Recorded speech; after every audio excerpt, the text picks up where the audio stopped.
One of the things that I think is important to share with people is that while we're being drawn so much to focus on the outside world right now, and that is important, the inner worlds, the inner being, taking care of that part is, maybe even more important. And it's really where we're going to find those solutions that we so desperately need. We can talk about that. We can talk about anything, or you can just start it and we can just let the Yes, flow, that you've you started it. know. That's what we're doing. We're already in. We're in. Right. No, I agree with you. It's one of those things, especially at the moment. And I guess when people do go inward, there can be so much shift, but just getting people to understand the value of going inward is Yeah. quite tricky because at this time, so many people are going into a space of because they are externalizing so much and receiving so much external input. When they do have any moments to themselves, it's so frantic and scary and confusing and doubtful and fearful that going inward actually becomes a space that you want to reject, that you don't want Yeah. to go into.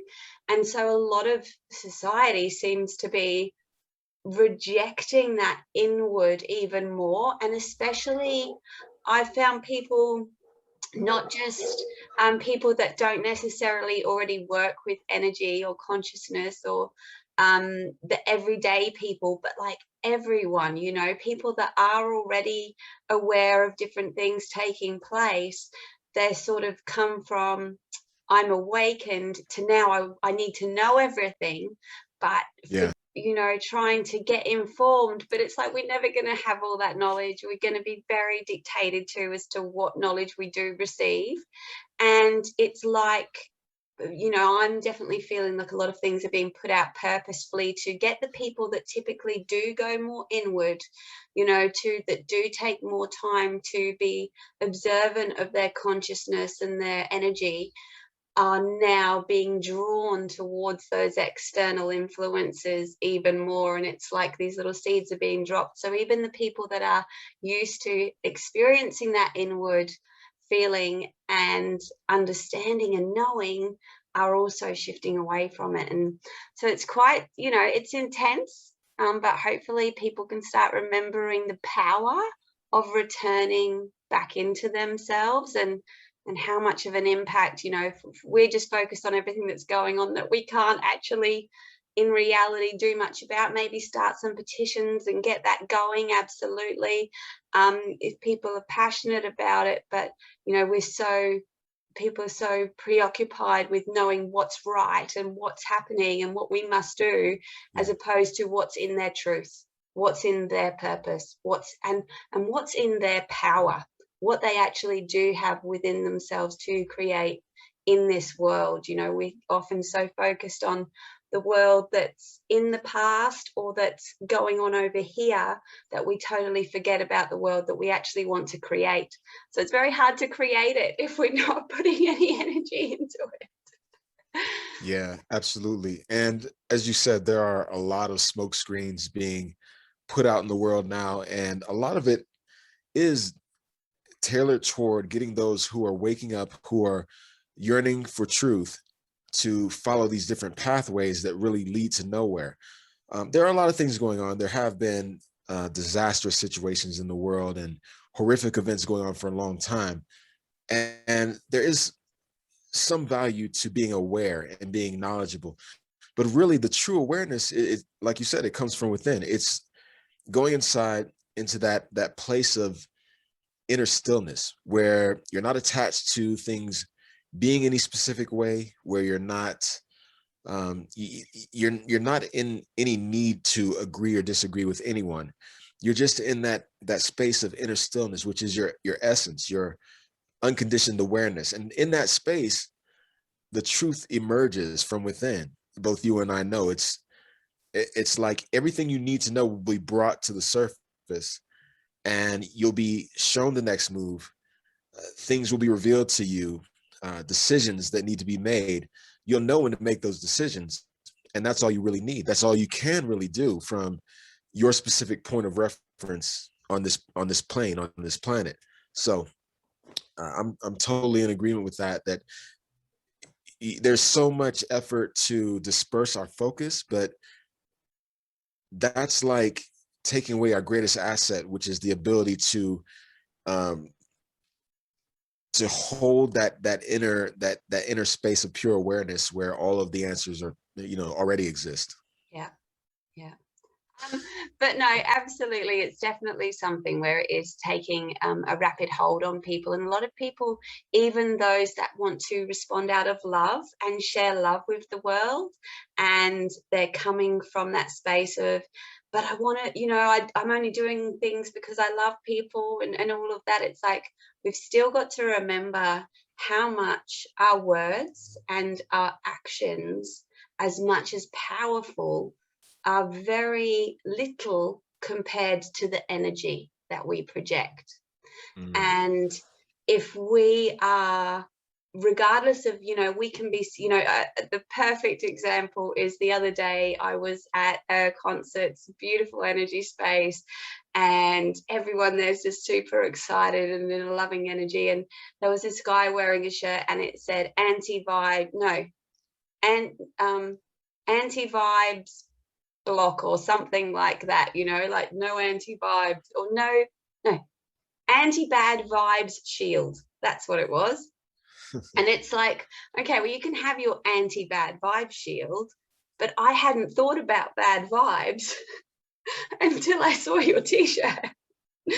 And it's one of those things where in the same way we might be coming from a space of, yeah, we don't want this and we don't want that, but the whole time we're going, we don't want this and we don't want that, we're still putting our energy on this and on that, and we're delivering an energy of fear rather of love. We're delivering an energy of confusion and conflict. And so even those that are wanting to share love, I'm finding because they're wanting to share a lot of knowledge about things, empower people. And I think it's wonderful to empower people with knowledge, especially when they may not be typically subjected to that. But we still have to maintain what is the space that we are coming from, what's our intention, because if it's love, then we want to share that love, not share fear, not share conflict. We want to bring it back to that love space and share from a true intention. And when we're going inward, we can be more patient with ourselves, we can be more patient with others, understand that as much as it's frustrating to see certain people making certain choices or doing certain things or saying certain things, but that when we take that time to be patient within ourselves and listen to ourselves, we can see that others we can be patient with and we can listen to them. And because the other thing that I've found is a lot of with what we're talking about is, we seem to have this idea that if we share everything we know about it from what we're researching, say that people will just hear all of that. But often people come from such a we come from a space where we've already decided what we want people to know, what we want to share with people, and so we already have an agenda behind what's to be shared. And so often people are sharing things with that agenda in mind. But whereas if knowledge from each aspect was to be shared, not just the negatives, not just the positives, don't do this because of blah, blah, blah, blah, blah, but all of that, but then plus why some people might choose to do this and the positives. So it's giving a full picture, a full image that people can receive all of that knowledge, that then people recognize, well, actually this person isn't coming from just one space and a biased space or a space of their own agenda. They're coming from a true space, a whole space, and then a lot more people are more receiving. And so when we do that internally as well, honor the good, honor the bad, we can then externalize that and be patient with those people and understanding to maybe what they're experiencing. Yeah, yeah, absolutely. And I totally agree with something that you pointed to earlier, which was that the more energy we pour into a problem, the more we hold that problem in place. Of course, it's natural and it's ideal to understand things and to have knowledge and to acknowledge that the problem is there, but to be in the space of solutions instead of just putting more energy into recycling the problem, because the solution and the problem are opposing ends of the spectrum. They go in opposite directions, and as long as we're focused on the problem, we're not in the space where the solutions exist. And Yeah. so this is a part of the distraction as well. Keep people talking about the problems and keep throwing up these little smoke screens about questioning this and questioning that, which I'll tell you, I question, I explore, I investigate lots and lots Yeah. of data and information about different topics, but I'm never attached to that telling me what point of view I should take. I think a big problem that we tend to fall into is this need to take sides.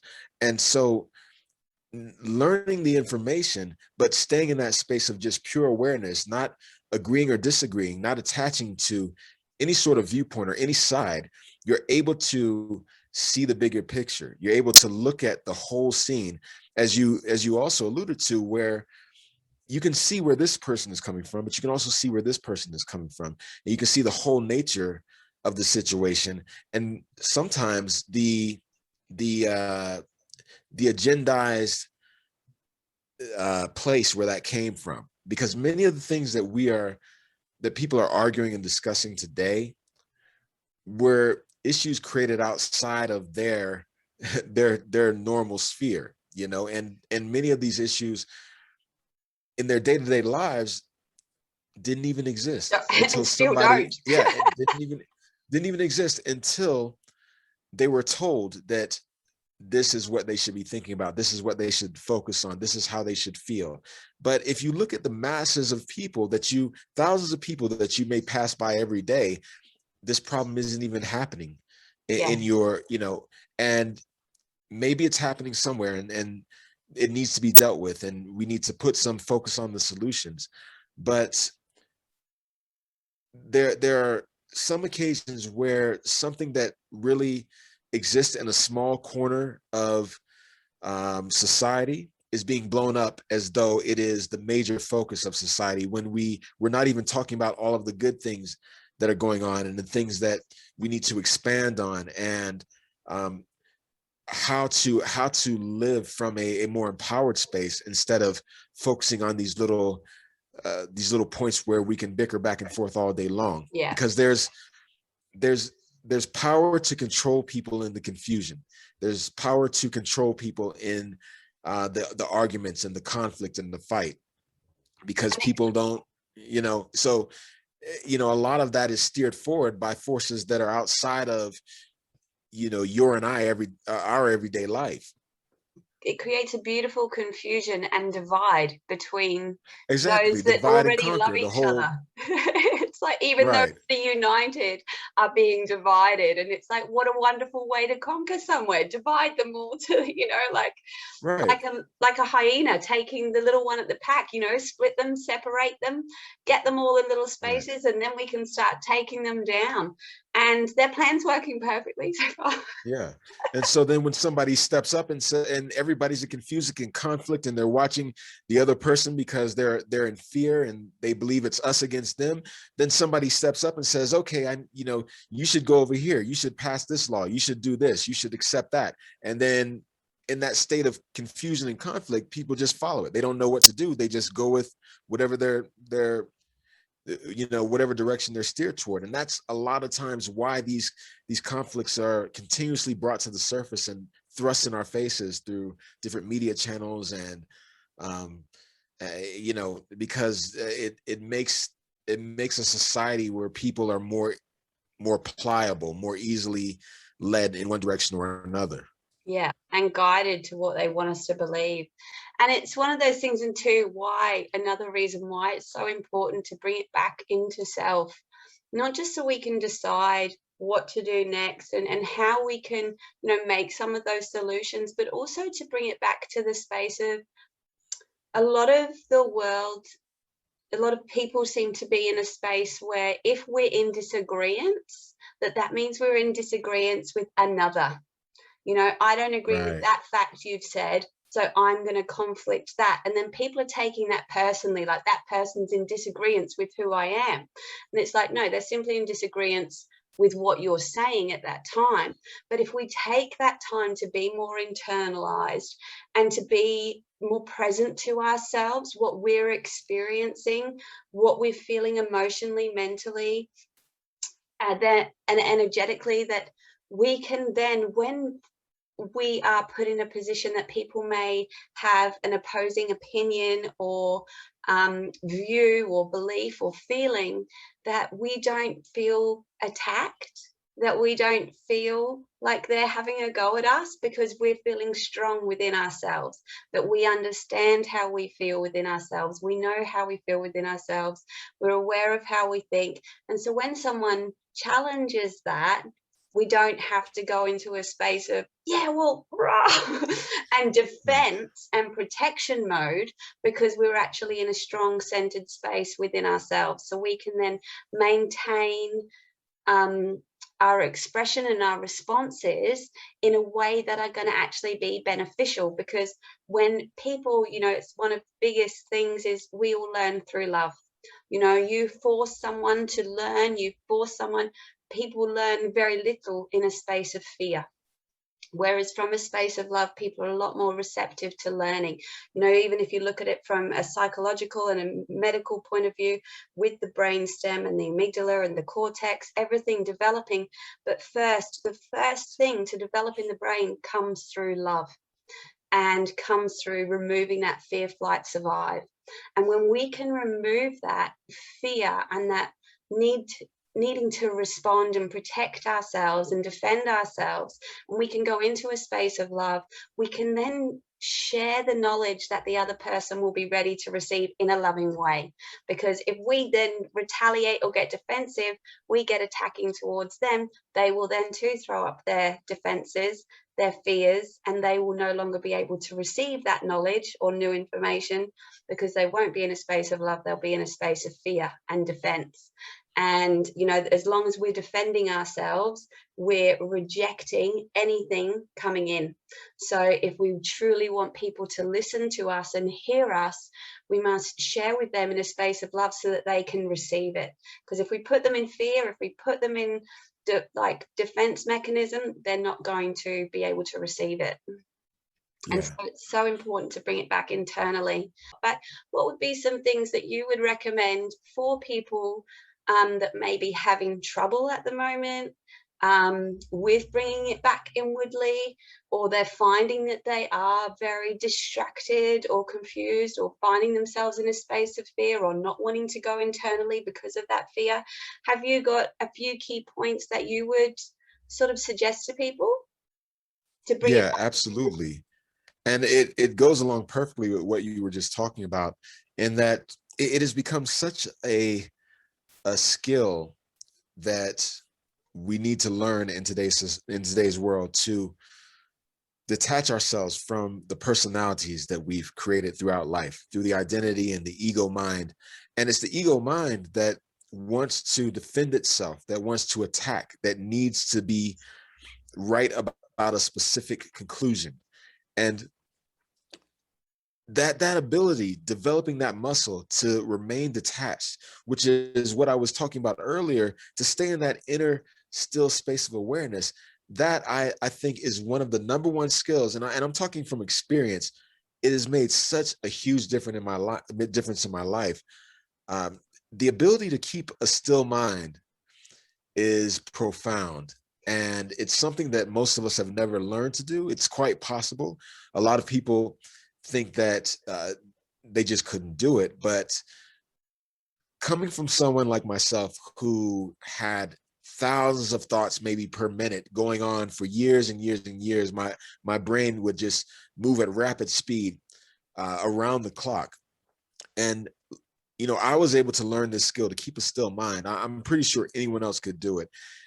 And what I found is that when you simply detach from everything, when you keep that space of just pure awareness, not attached to any conclusion, any outcome, any belief system, but just sit in stillness, amazing things start to happen and be revealed to you. Uh, for one, I would notice, and this started out with just maybe a few seconds at a time. That's all I could do, 5 seconds, then 10 seconds, 30 seconds. And then it comes to 3 minutes, 5 minutes, 10 minutes. And what happened with me is that the world around me started to shift and warp, literally, like visually. And I started to feel and sense different things. I started to hear and see different things. People would cross my path and I would look at different situations without saying anything to myself, without giving myself a story. And I would see so many dimensions more than I could have ever perceived before. And being able to go through life and get into that space as much as possible. And you don't need anyone to tell you what's right and wrong. You don't need anyone to tell you what to believe or how you should feel. It will all come from within, and it will all be perfect, and it will be more profound than anything that you could have heard or taken sides with outside of yourself. And along with that, I want to touch on the point that we we get taught to live our life through stories. Uh, we we we we attach to these stories and narratives, most of all, which were just given to us. They're not even our stories, but we attach to these stories and then live them out as though they are real. And one story after the other story, layered on top of layer. And it's a life that ends up being inauthentic to our soul. So very often when two people interact, each of them has a story that they believe is taking place. And in that story, the other person, whoever they perceive that to be, and very often it's just from visual cues and conditioned ideas about who that person should be, they begin to run this story in their heads, and that other person fits a certain role within their story. And so then Yeah. people start to fight about proving which story should be dominant, which story is correct. And I've come into this myself, where as a healer, I've gotten a lot of argument, being that I'm a guy, first of all, and I'm a big guy. I love to work out, and so I'm kind of like this big, stronger guy. And but people will see me, and they'll also see me wear the crystal jewelry and hear me talking about truth and these more enlightened topics, and uh, it just doesn't fit for them. And so sometimes, I have individuals in my life who are they're constantly trying to push me into this narrative of who they think I should be. And I tell them, look, I'm not that. I'm that story isn't real. And Yeah. this is one of the ideas I think it's just crucial to get, that we don't have to attach to any narratives that are given to us or that our own mind creates, and that we are not the mind, we are not those thoughts and emotions, even that we can separate ourselves from that and be that pure space of awareness, and from that everything will make sense. Yeah. So those are my two big points: to let go of the stories and to be mentally still as much as possible. Yeah. And the labels, that come with the stories. A lot of people seem to be at the moment wanting to put themselves in boxes and categories. It's one thing I've always sort of found with, people tend to do anyway. I'm in the married and the single, or the employed, or this or this, or I do this, or I'm a vegan, or I'm um what activist, whatever it might be. And people want to sort of put themselves into these little boxes, and it's like, you can tick 20 of those boxes and still tell me nothing about who you are. Literally not a Yeah. thing about who you are. And and so it's so important that when we release that, we have to be able to classify ourselves in some type of genre, or like you say, some sort of vision that other people see that we should be. It's very interesting. I remember, and it's sort of it's coming, so that's why I'm saying it. I remember, I was dancing down the beach one day, and this guy, I like dancing along the beach, and this guy's come up to me and he's like, "What are you doing?" And I'm like, "Dancing."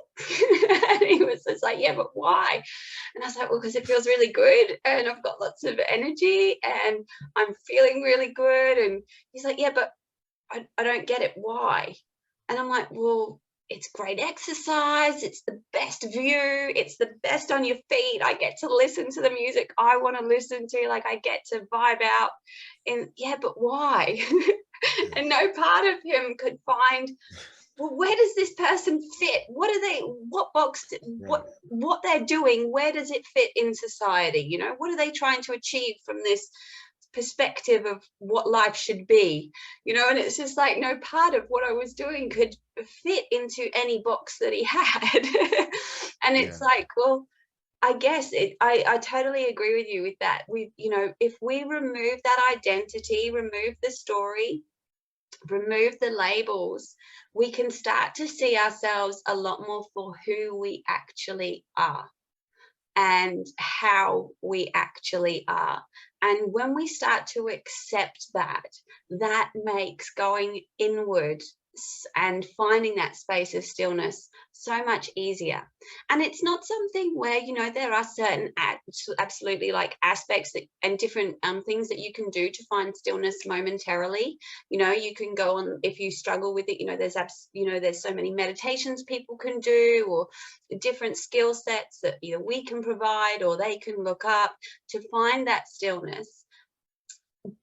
But if we start to work from a true space of ourselves, as opposed to just getting it momentarily and having to take 5 concentrated minutes to go and be still, that we can, and for sort of prep for that when you're a lot more aware of yourself and acknowledging the truth of who you are, as opposed to where you've got to fit into things and into your day, that you can just go, I'm just going to take some stillness.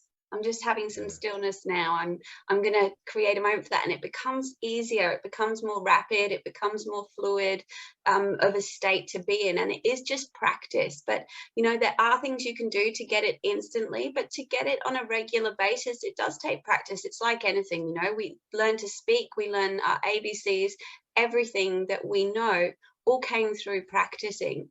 And so as much as some things may seem impossible, the idea of stillness, the idea of sitting down for 5 minutes in a day, so many things may seem impossible, but so many things have seemed impossible to us before. But with patience and with practice and with that sort of desire and love in self enough to do it, everything is possible. And like you were saying, it's just one tip I found is using the word stillness.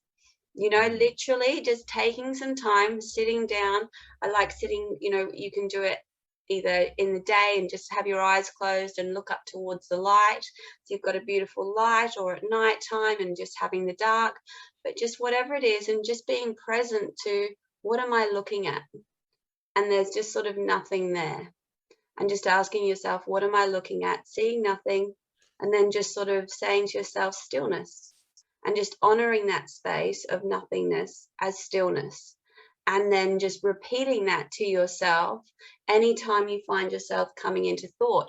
And like you said too, absolutely be patient with yourself, that it might take you might only get 2 seconds of nothingness the first time, then 10 seconds and 5 seconds or minutes, but that each time we're creating that neuro pathway, and we're using that neural pathway each time we're telling stillness, and we're seeing nothingness, and we're feeling a sort of blanket of void and beauty over us, that the more we're telling ourselves that stillness is this nothingness, this beautiful content space, the quicker we'll be able to get there, and then the longer we'll be able to maintain that space for. But and breath, bring it back to breath.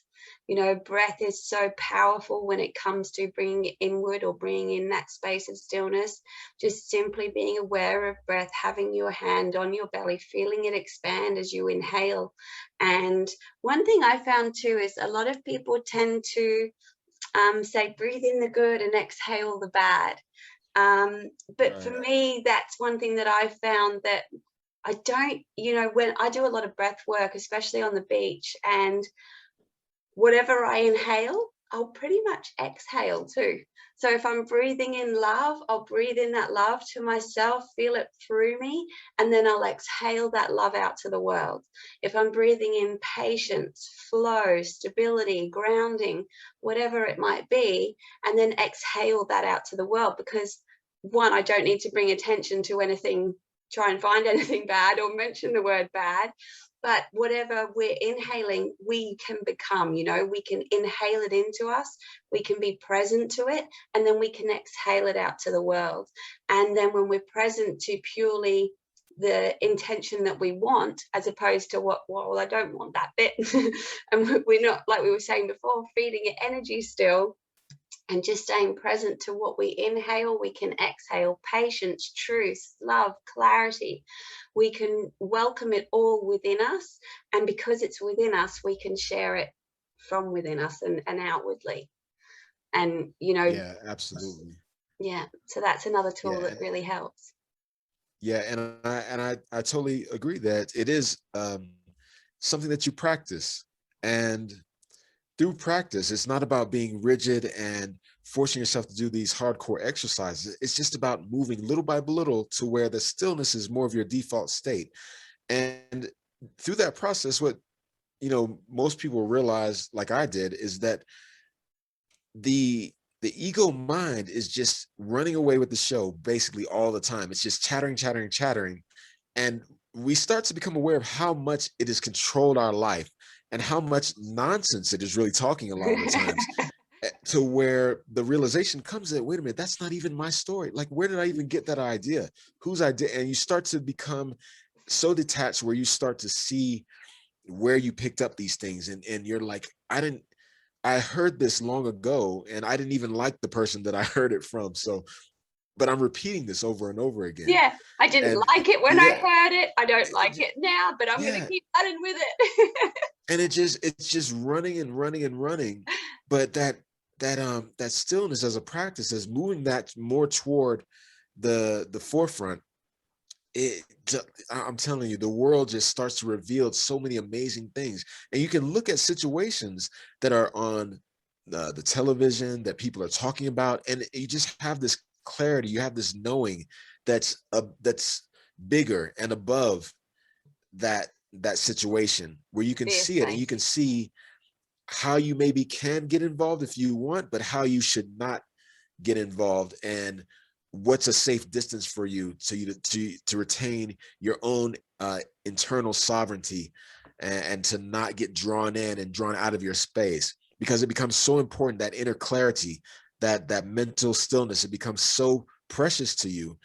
And you realize that you don't want to just give your energy to anyone or anything or any subject, that you treat it like a prize. And you begin to value your focus and your concentration. And I think moving to that space, just that but in itself, it creates this sense of contentment that is, wow, I can't even explain it. Yeah, It's joyful, but in a way that's not overwhelming in either direction. It's just pure inner peace. It's just knowing that your awareness, you are aware in this world, and being in this world, being here as the energy of life itself in human form, is miraculous in itself. And just being on this plane in order to experience this gift that we call human life is a miracle in itself. And you start to really appreciate that on a deep experiential sense, so that the things around you are like the passing wind, but you can just stay strong. And even though you might bend a little here, bend a little there, you may go down into the intellectual mind, once in a while, just to complete a task or to figure something out or to discuss a topic with someone, but you pull back into that stillness, and that becomes your default. And I think that yeah. is the place of true power, where we can do the most good, actually. Yeah, absolutely. Absolutely. And doing things like you were saying, it just brought a point to mind when you were saying just before, it's, you know, doing those practices and when you feel you're distracted. But just I guess for people to ask themselves if they are looking to attain a space of stillness, be it momentarily for once in a day or regularly, is to, a thing that you can practice is if you find yourself being distracted, looking at your phone, um, trying, sitting, thinking, what do I need to do? What do I need to do? What do I need to do? Or the 1,000 to-do lists, to go, you know what? Now is a great opportunity to just go, maybe I'll just take 2 seconds and I'll just go stillness. And instead of picking up the phone, I'm going to put the phone down and I'm just going to have 1 minute just to myself, not thinking about, I might think about something, but then at least I'm aware of what thoughts are in my headspace. And because that's the thing, so often we're not even aware of what thoughts we have, because our thoughts are so, one, rapid, and we're so busy with life that we constantly, here, there, blah, blah, blah, I've got to think about this, got to think about that. We're not very present to actually what's taking place a lot of the time. We're just receiving information and input and physically doing things. And so they're constant and they're so influential. And so when we do get a moment to ourselves, we might be thinking about what that person said to so and so on that TV show, or how ridiculous was that person spoke to me that way, or, oh, I've still got all of this to do, or I've still got all of that. And even in the time that we do get some thought, it's so busy, that thought, with external Mm, issues, that we don't look at what we're actually thinking.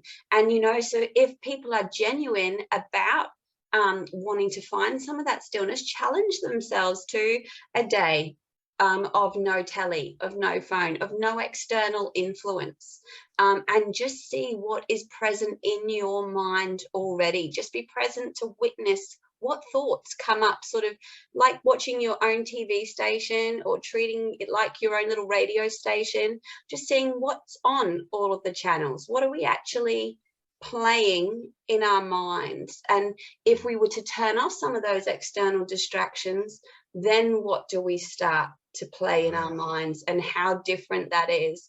Because just removing some of those external distractions, just whether it's momentarily, whether it's just once in a day, just normally where you'd pick up a phone and, you know what, just this once, this 5 minutes, I'm not going to use the phone this time.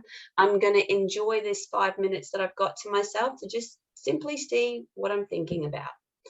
mm. It's a great step to start Yeah, coming into a space of just stopping and being present to yourself. yeah, yeah. And without doing that, as you said, the mind is just going and going. And eh, when you start to detach a bit from those thoughts, because otherwise we feel that we are the thoughts, we become the thoughts. People always say, I'm this kind of person, or I am that, I am angry, or I am, you know upset, or I am jealous. I'm depressed. And that's a state of being, but that's not Yeah, who they are. But yeah, we and I heard it said really well one time. A guy talked about thoughts being like bubbles that float across our awareness all day long, and the moment you reach out and touch one of those bubbles, you engage with it, it bursts open and it floods your mental landscape, and then you think you are the thought. And so getting stillness, a lot of people talk about it and don't really understand the power of it. That inner stillness is so great, because you get to see really how crazy the ego mind is. A lot of the times it's constantly telling stories, as you said. yeah. Even when you have time to yourself, the individual's consciousness may be on, what did this person say to me, and what that meant about me, and who they are, and these are just stories. The mind is spinning stories. They're not even real. The stories aren't even real. If a person was able to stop, they may say, how do I know that? I don't even know that to be true. This is totally fabricated. The mind is just making up narratives and stories, and we're attaching to them. We're attaching our sense of self and our sense of well-being to these fabrications that came out of nowhere, that came out of a shadow consciousness that is just regurgitating different imprints that it's picked up through time, and reformulating them and putting these stories together, very often disempowering stories that put us as the victim and take us away from being able to do anything positive. And And power. just being able to stop, just being able to step into that stillness, for any amount of time, uh, it is really powerful because we regain direction over our own consciousness, which is really all we have. You know, in this world, I often say that inner self is all you have, because your body, it changes. You know, it may deteriorate through life. Uh, Situations change. You move house. Uh, Everything in your life changes, but that inner self that's with you through the entire journey, and the one that you'll take with you after the journey's completed, that's really what you've got. And to take care of that, That's your and reality. to yeah, that's your reality. And that's so true on so many levels. And we really start to slow down and really get that our inner beingness really what we are at the core, all these other things become less important. Yeah. And you realize that they were never important to begin with. You know, Yeah. become excited about the future that is totally unknown to you, Yeah. just in the fact that you're stepping into the unknown, where most people fear that space. But when you come from that space of inner wellness, stepping into the unknown means infinite possibilities, Yeah. infinite It's potential. exciting. It's Any like anything Yeah, can happen. anything can happen from this point right here. I can go in Yeah. any direction, and whatever is shown to me will be amazing. And you know that. And the more I've cultivated that space, I found that, wow, life has just become magical. Manifestation has gone through the roof for me in so many ways. I can't even remember today something took place, but very often, manifestation just clicks at rapid speed, because it's us holding our own manifestations back very often. Yeah. By we keep diving into the ego mind, into these stories, and we're setting these counter intentions all the time.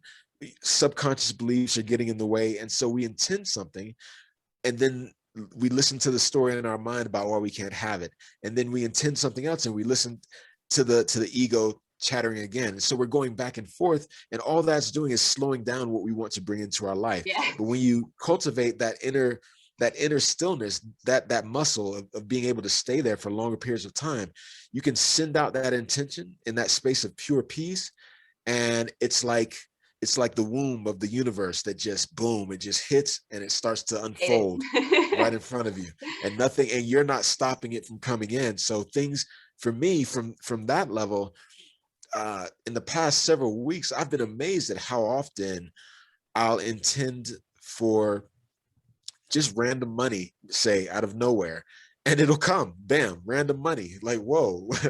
And it may be $40 or $60, but it's it's verification. It's, Yeah. and the universe can make a house just as well as it can make a $10 Yeah. bill. It can. Mm.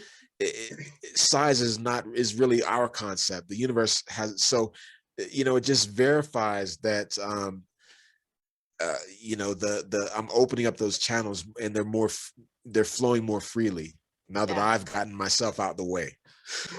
That's it. When we get all the doubt and the fear out of the way, and we stop sort of, it's the thing, we so often don't see opportunities that are right in front of us because we've told ourselves Yeah. such a deep seated story and we believe it so much that even that's in front of us we cannot see. Yeah, that's a cool point. And what it also brought up was how we can often, with the manifesting and how things can go from whether it's a $40 or building a house and how we can create from whatever, is how often we think that negative things, and this is something that can help clear the doubt, is we think that negative things can happen spontaneously, but that good things take so long.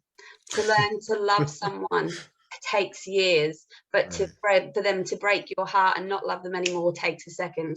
That to build a business takes years, but it can fall down in a minute. To earn money takes years, but you can lose it all in a minute. And we have this belief that anything negative can happen in an instant, but anything good must be worked really hard for. Right.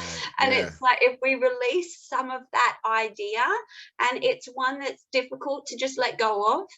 So I appreciate that's not going to happen instantly for people, but just to start, even if you just start softening the idea that beautiful things, magical things, great things, powerful things can come into our lives just as quickly, and just as in as much flow as the things that sometimes can leave it. And that can help sort of Yeah. alleviate some of the that we Yeah. sometimes feel.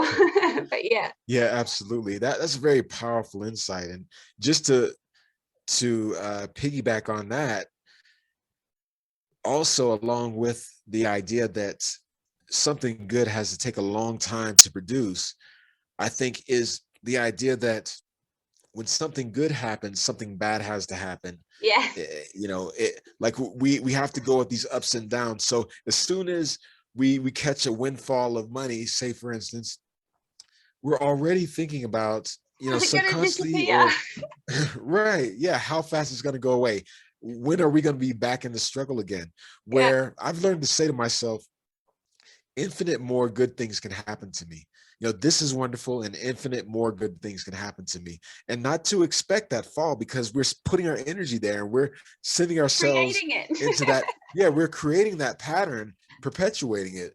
I've had this the uh, just the great experience of having more clients come into my healing practice, and being able to teach more students and attune more people to use this powerful energy. And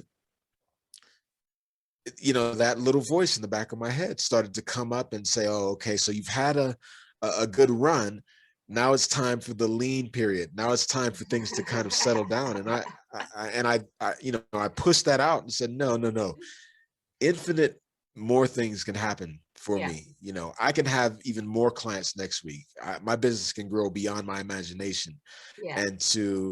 And I think this is a part of the power of what we've been talking about this entire conversation, is detaching yourself from the ego mind, realizing that it is not you. It enables you to reject what it says. Yeah. It enables you to know the difference between when my higher self is talking, when my soul is speaking, and when my subconscious imprints from my past and my negative beliefs, when those are speaking up. And knowing the difference and being able to decide which one to reject and which one to embrace, that is another ability that comes with practicing that, holding that space of inner stillness. Yeah. And also, just quickly, I'm just going to throw it in. I know we're going to have to wrap up because we can literally talk for days. Yeah. Is how, but it piggybacks onto what you were just saying. Then is that we often have this belief as well that if something's going bad, it's because we've done something wrong, or it's Mm, because we're bad, or that we deserve it. And it's like, no, you know what? Sometimes something's not working out is the best thing that could happen to you. So if best you thing. feel like you've been putting in all of this energy to yourself and you've been trying to do what's true and you're listening to yourself and then everything just falls to shit, it might be that actually, as much as it might feel like everything's going kaput, it's actually the best thing that can happen. And if you've been maintaining that loving space and that stillness space, you will be getting what you're intending. It just might have to clear out some of the old stuff to allow the new stuff in. And so really important to remember, if things start going awry, it's not always a bad thing, that it's actually can be leading you to, put those trees falling down might be opening up a pathway that you would never have known is there. So if things are going bad, to not let ourselves go into that space of, oh, it's my fault, or there's something I've done wrong, or what, So yeah, Right. but Beautifully awesome. said. But, oh, Harold, it was so lovely connecting with you again today. I love it when we do, and we definitely have to do more of these. This was awesome. I really enjoyed it, and I'm so grateful for your time today. Yeah, absolutely. It's been wonderful. Thanks for contacting me, because I love to have these chats. And as you said, we can go on different topics all day, and I enjoy every minute of it. So we got to do this again soon. Yeah, absolutely. We'll try and make it regular this time. Right. All right. Well, to you and to anyone that's watching, be true, be you, be love, and All enjoy right. your day, whatever Take it care. is. Bye. Bye. To dive deep within my own mind and to trust you.